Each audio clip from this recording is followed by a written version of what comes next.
Por essa, Luiz Inácio Lula da Silva do PT não esperava. Pode-se dizer que é uma das piores notícias para Lula e para a esquerda. A esquerda está em pânico, o PT está em surto. Mas, segundo Rodrigo Constantino, acabou a palhaçada. Bonzinho é o filho do Jorge Soros, que gastou 85 milhões de dólares oficialmente. Bonzinho é o filho do Jorge Soros, que gastou 85 milhões de dólares oficialmente na campanha da Kamala Harris, né? E está dizendo que agora vai lutar contra esse malvadão, né? Citando Karl Marx. Olha, Lacombe, so far so good, né? Eu peço às vezes para minha noiva dar uma beliscada, assim, para ver se a gente não está sonhando em conjunto, né? É bom demais para ser verdade, mas é verdade, né? Ele foi eleito para isso mesmo. Ele começou um começo frenético, conforme imaginava-se, e ele tinha prometido, né? E como eu tentei sintetizar na minha coluna da Revista Oeste da semana passada, né? Acabou a palhaçada. Ele veio tentar botar ordem na bagunça. Ele veio fazer isso mesmo. O Green New Deal, o ecoterrorismo, essa agenda ambientalista. Tudo um grande esquema, uma histeria coletiva, um oportunismo danado para criar um socialismo mundial, demonizar o mercado e impor um estilo de vida, um controle estatal. Ele está declarando guerra a isso. Agenda woke, acabou. Tá? Até o Target aqui nos Estados Unidos, Disney, empresas tradicionalmente ligadas a essas pautas mais progressistas, estão abandonando seus departamentos de diversidade e entendendo que os ventos de mudança vieram para valer. E são fortes. Então, 2 gêneros, o resto volta a ser classificado lá no DSM-5, né? Então, as coisas estão acontecendo e vão acontecer rápido, porque os Estados Unidos estavam largados na mão de uma família corrupta, que nos 45 do segundo tempo deu perdão para a própria família, o Joe Biden, e para o Dr. Fauci, General Miller e companhia, todo mundo tem muita culpa no cartório, né? Então eles estão confessando praticamente os crimes. E a turma que está vindo com a equipe do Trump agora, eu já fiz essa análise antes aqui, é uma turma muito mais alinhada, que entendeu o que o sistema faz, o deep state, o boicote. Não é mais 2016. É outra pegada. Então eles vão agir rápido. O Kash Patel no FBI, o nosso secretário de Estado, Marco Rubio, que acabou de postar uma mensagem duríssima, alertando a Colômbia e outros comunistas que tentarem brincar de lacração nesse momento. Aliás, temos uma foto que o próprio Trump postou, né, com uma cara de malvadão mesmo, com um chapéu, e atrás escrito FAFO. Para quem não sabe, é F around find out. Quer dizer, traduzindo em miúdos, né? Vai lacrar, meu amigo, vai ver o que é bom para tosse. Tem consequência. Agora tem consequência, tem xerife na cidade. E as coisas vão acontecer. Então é óbvio que a gente vai esperar a reação dessa turma histérica, né, e desonesta. Vai ser a pior possível. Demagogia, sensacionalismo, família chorando, crianças separadas dos pais. Agora já começaram, né? Avião chega com pessoas acorrentadas. Aí já tem as redes sociais para lembrar a imprensa, né? Olha, o governo Biden mandou mais de 30 desses aviões, né, e é de praxe com algema, até porque são criminosos. Aí vem o vídeo de um que a turma da imprensa corta, né? Eu sofri coisas horríveis. Antes ele dizia 8 meses preso, ou seja, preso no governo Biden. Por quê? Porque tentou entrar com um coiote pelo México, ilegal nos Estados Unidos. Ficou retido ali na fronteira. E foi mandado de volta para comer feijão no Brasil, que ele adora. Tá reclamando do quê, então?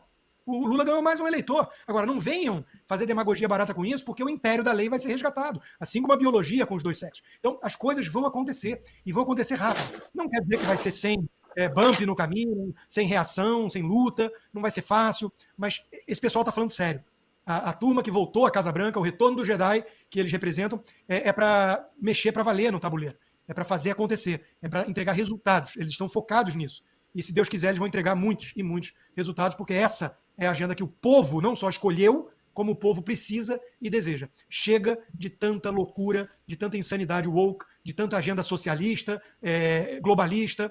Agora é hora de deixar os adultos tomarem conta e entregarem aquilo que prometeram. E Lula tem decisão desastrosa e deixa Trump furioso. E ele manda recado diretamente para o Brasil e diz: Trump diz que o Brasil é um dos países que querem prejudicar os Estados Unidos e promete impor tarifas. In the history of we're going to put tariffs on outside countries and outside people that really mean us harm. They mean us harm, but they basically want to make their country good. Look at what others do. China's a tremendous tariff maker, and India, and Brazil, and so many countries. And so we're not going to let that happen any longer, because we're going to put America first. Always put America first. That's what's going to happen. We're going to establish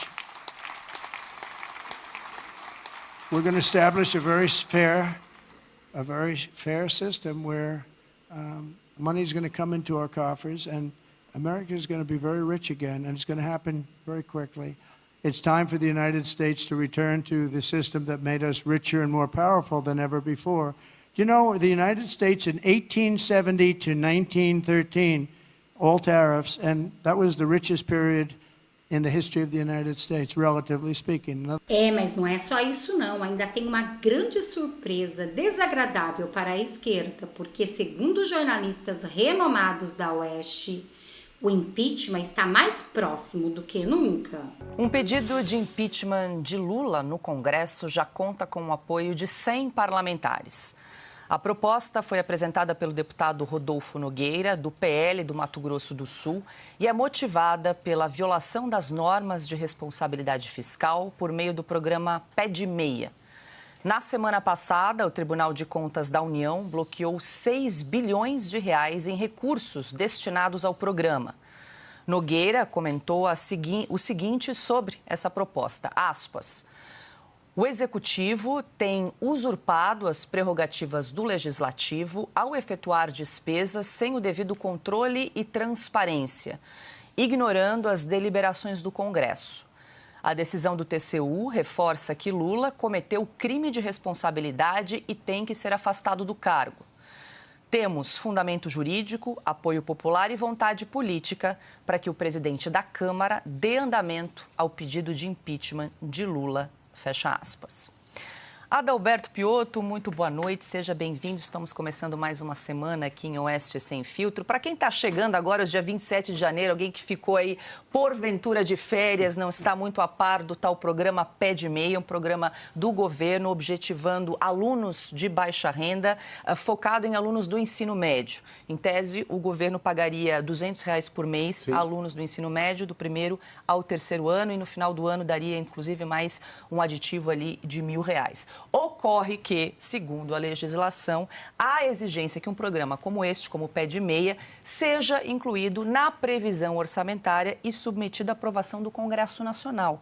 Fato que não ocorreu. A gestão petista realizou o repasse de 3 bilhões de reais sem a devida previsão orçamentária e aprovação do Congresso Nacional. E estamos falando de pedalada, e isso que, então, teria motivado este pedido de impeachment que segue agora com 100 assinaturas.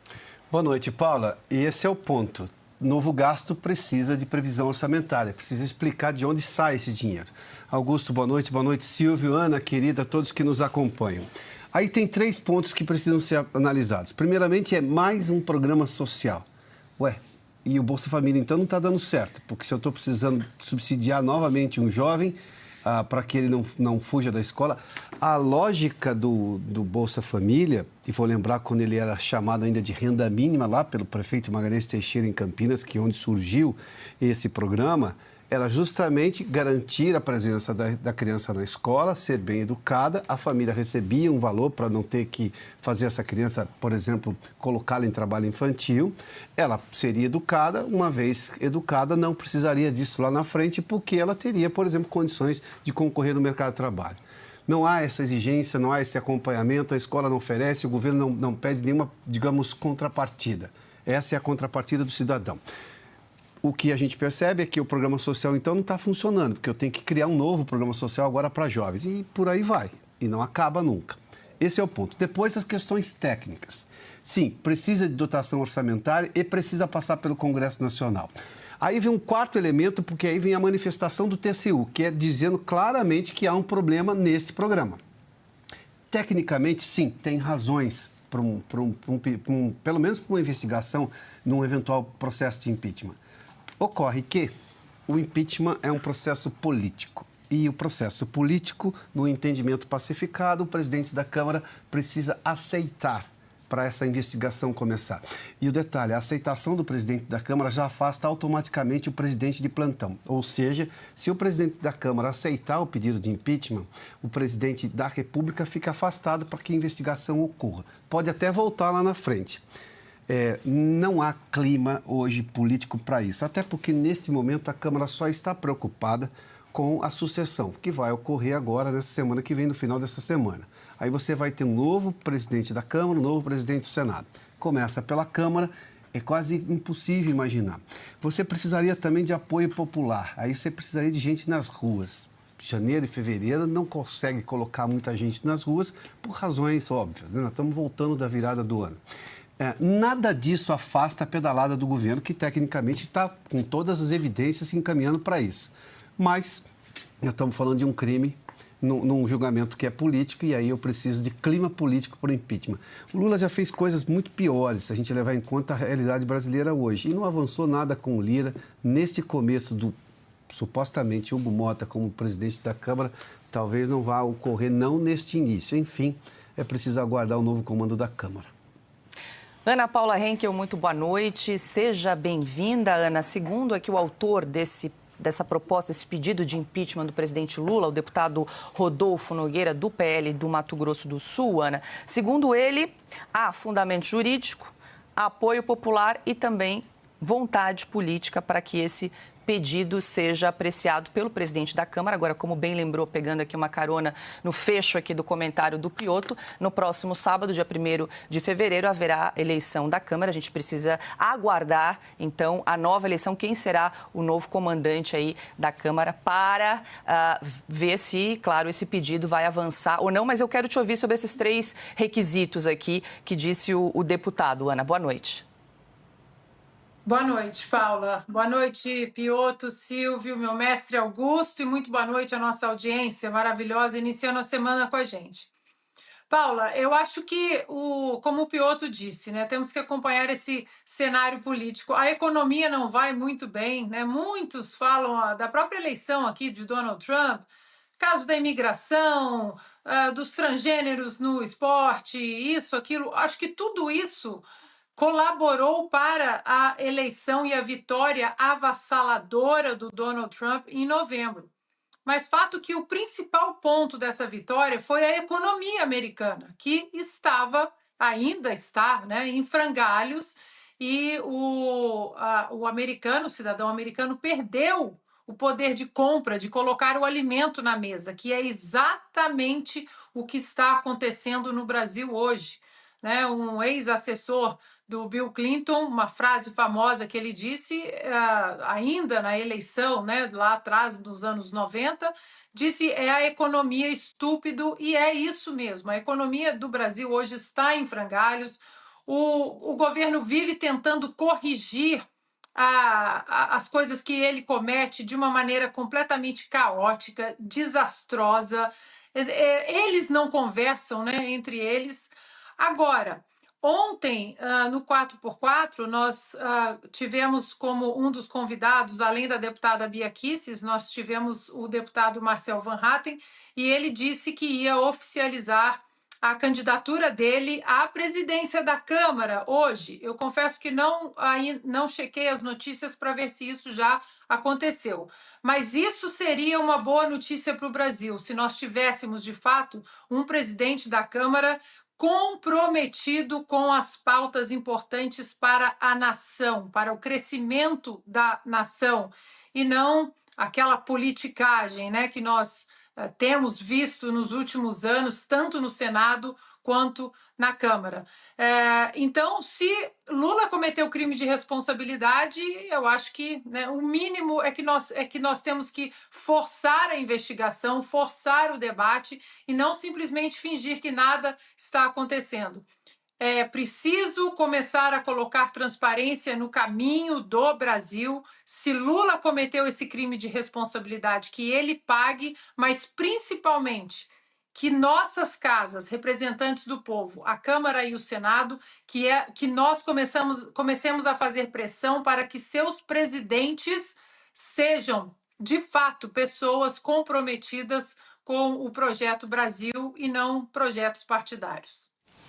Augusto Nunes, muito boa noite, seja bem-vindo. Augusto, vale só ressaltar, lembrar aqui para quem nos acompanha, que apesar desse pedido já ter atingido o número aí de 100 assinaturas, de 100 parlamentares, o número de assinaturas não é determinante para a abertura do pedido. Quem define a abertura ou não é o presidente da Câmara, independente aí do número de assinaturas. Claro que mais assinaturas, mais simbólico, mais peso tem um pedido, mas não é determinante nesse caso. Boa noite, Paula, nossa chefe, Silvio, meu irmão, meu amigo Piotto, Ana, minha comparsa querida. Boa noite a você que nos acompanha. Aqui nós lidamos com fatos, né? Então vou procurar ser bem objetivo. Não acredito que isso avance, porque o governo faz o que faz por ser um dos principais aliados da ditadura do judiciário, né, que protege, né, os crimes cometidos pelos parceiros. É claro que há motivos para a sustentação jurídica para isso, jurídica e política, para a apresentação desse pedido de impeachment, para defender esse pedido de impeachment. O Lula comete um crime, mas eu não acredito que se consiga o número necessário de votos. E registro também que é uma atitude correta da oposição, mesmo sabendo que as chances são pequenas. Por quê? Porque a oposição deve agir assim, apontar todos os erros e com especial intensidade quando começa uma campanha eleitoral. Segundo o Lula, já estamos em campanha para 2026. E tem de desgastar o governo apontando os erros e os crimes que comete. É um crime. Então, voltando ao início, a gente lida com fatos. Eu não acredito que isso resulte no impeachment do Lula, mas a atitude da oposição está correta e ela deve agir com este tipo de agressividade legítima e necessária. Silvio Navarro, boa noite, seja bem-vindo. Silvio, você também vai nessa linha, que é uma atitude correta aí da oposição, apontar os erros. Inclusive, o deputado, autor do pedido, o Rodolfo Nogueira, ele fala nessa questão específica do programa Pé de Meia que o Executivo usurpou, invadiu a competência do Legislativo ao tratorar, né, passar por cima, sem previsão orçamentária e sem aprovação do Congresso em relação à verba, né, aos recursos desse programa Pé de Meia. Então, ele indica, na verdade, uma usurpação da competência. E uma outra questão, Silvio, que também ouvi nas redes sociais, muita gente falando, não, é uma tática também deixar o governo sangrar. Em vez de pedir impeachment, deixa que ele mesmo caia no próprio abismo. Como é que você vê isso também, Silvio? A história não é muito favorável a isso. Vídeo mensalão. Boa noite, Paula, querida Ana, meu parceiro Piotr Augusto, meu irmão. Boa noite para você que nos acompanha. Veja, vou concordar com tudo que os colegas trouxeram aqui. Impeachment é um processo político. A base legal, a base jurídica, aparentemente ela já está na mesa. Porque esse pé de meia, que poderia ser traduzido como uma mesada para estudantes, é uma forma de tentar agradar uma faixa do eleitorado futuro, ou seja, você está entregando uma mesada agora, contando que depois, numa campanha eleitoral, esses votos viriam do jovem eleitor, o eleitor que bater na casa dos 16 anos, provavelmente em 2026. Então, gastou um dinheiro que não tinha, prometeu um dinheiro que não tinha. E não é uma decisão cautelar de um ministro do TCU. O plenário referendou. Portanto, você tem um tribunal de contas dizendo que ali houve um mal feito. Portanto, a base está lá. O segundo ponto é o povo na rua. Para ter um impeachment, é preciso ter um calor popular. Foi assim com Fernando Collor, foi assim com Dilma Rousseff. E esse calor popular é o que acende o Congresso Nacional. Os deputados e senadores reagem às ruas. Hoje, de fato, parece que o clima não é exatamente esse. Estamos retomando o ano, temos uma eleição neste sábado para a presidência da Câmara e do Senado, há um rearranjo das forças políticas, o centrão é majoritário, mas quando o Augusto lembra que é importante manter a pressão, que a oposição deve sim cumprir o seu papel, é exatamente isso. Do contrário, não se chamaria oposição. Essa história de vamos deixar sangrar, isso a própria oposição, na época, com outro nome, né? A oposição no Brasil era o PSDB e o PFL, que depois virou DEM, que depois virou PSL e hoje é qualquer coisa, uma costela aí do União Brasil. Mas a oposição deixou sangrar e em 2006 o Lula conseguiu a reeleição. Então acho que é importante trazer esse ponto, o ponto da temperatura política, porque... E aí eu acho que finalizo, Paula, e acrescento que é importante o debate acontecer dentro do Congresso Nacional e não no Supremo Tribunal Federal e não em outro canto da Praça dos Três Poderes, porque a base, que é a base de um programa sem recurso orçamentário previsto, assim como uma crise econômica que o Brasil vive hoje, é a única que o governo não consegue se pendurar no fiador desse consórcio, que é o ministro Alexandre de Moraes e outros ministros do Supremo Tribunal Federal. Não tem como dizer que o carrinho de supermercado é antidemocrático, é fascista, não tem como mandar prender o gado, o frango nem a laranja. A comida está cara, a economia, a engrenagem que estava rangendo dá sinais de que vai pifar. E aí não vai ter Supremo que salve. E a arena para este debate é o legislativo dentro de uma democracia constitucional. E num vídeo gravado na Granja do Torto, o presidente Lula atribuiu a alta no preço dos alimentos ao suposto aumento do poder de compra da população. Na gravação feita na horta da Casa de Campo Oficial da Presidência da República, o petista admitiu que o tema preocupa o governo e afirmou que fará reuniões com atacadistas e supermercados para conter a inflação. E vocês, o que vocês acharam de tudo que foi dito nesse vídeo? Deixe aqui nos comentários, não deixem de opinar. Tanto vocês quanto a sua opinião é muito importante para mim. E Lula vem dobrando a aposta. E agora é eles, os pissolistas. Olhem esta notícia que vai de encontro a tudo isso que foi dito aqui. Acabou a palhaçada, mas a esquerda não está entendendo. PSOL quer moção de repúdio aos Estados Unidos por deportação de brasileiros. Vocês acreditam que eles querem fazer uma moção de repúdio a Donald Trump? Gente, eles estão ficando doidos. Deputados da sigla afirmam que o tratamento aos imigrantes brasileiros é degradante, procedimento padrão pelas normas norte-americanas. O deputado Ivan Valente do PSOL, Tarila Petroni, apresentaram segunda-feira, dia 27, um requerimento de moção de repúdio ao tratamento dado pelas autoridades dos Estados Unidos aos imigrantes brasileiros deportados. Segundo os congressistas, o método é degradante. Só que, gente, isso já vem acontecendo há muito tempo e aconteceu várias vezes no governo Biden. Mas é lógico que eles não iam mostrar, né? Porque eles querem, de qualquer maneira, demonizar Donald Trump. Tudo isso porque eles estão até agora com dor de cotovelo. Porque lá nos Estados Unidos, lá na América, um governo de direita ganhou e com a potência de Donald Trump. Então, eles já estão colocando as orelhas de molho, porque eles sabem que vai acontecer a mesma coisa aqui no Brasil. E vai ser muito antes do que esperávamos. Bom, este foi o vídeo de agora. Eu espero que vocês tenham gostado. Eu preparei com muito carinho para vocês. Peço para você curtir, compartilhar, comentar, porque além de ajudar meu trabalho a crescer, você fortalece a política de direita no Brasil, que vem sendo tão perseguida. Muito obrigada a todos. Até nosso próximo vídeo.